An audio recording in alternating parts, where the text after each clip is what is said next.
Тобыл өңірінде ең ауқымды Қостанай Тек отбасылық ғылыми инновациялық фестиваль өтті. Мақсат ұрпақтар жалғастығын танытып, еңбек пен білімді құрметтеу, жасанды интеллектін дәріптеу. Шара арасында да жан-жақты жас буынды еліктіріп әкететіндей ерекше форматта қызық ұйымдастырылған. Цифрлық технологиялар мерекесінің қалай өткендігін әріптесім айтып береді. Кең ғимараттың іші сыртында жағалай ғылыми эксперименттер мен жоғары технологиялық өнімдер шоу түрінде таныстырылып жатты. Жасанды интеллектті қолданысқа енгізуде Қостанай жастарының ынтасы зор дейді сала майталмандары. Бұл жерде білім саласынан сіздер жоғарыдасыз, алдасыз. Сондықтан сіздің осындағы потенциал өте жоғары. Қостанай Детройтқа өте ұқсайды.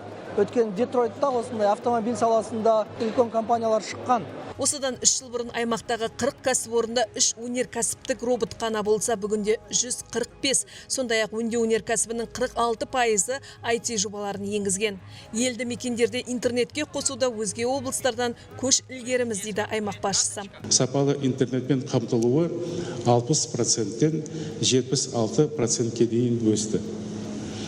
Шамамен 14 мың ауыл тұрғыны 4G мобильді интернетіне қол жеткізді.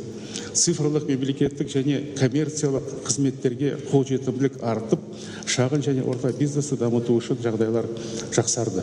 Ғалым Асқар Жұмаділдаев зал толы жастарды жасанды интеллект пайдаланушысы емес, соны құрастырушы болуға шақырды. Біздің бала үй тапсырса орындамайды. Неге?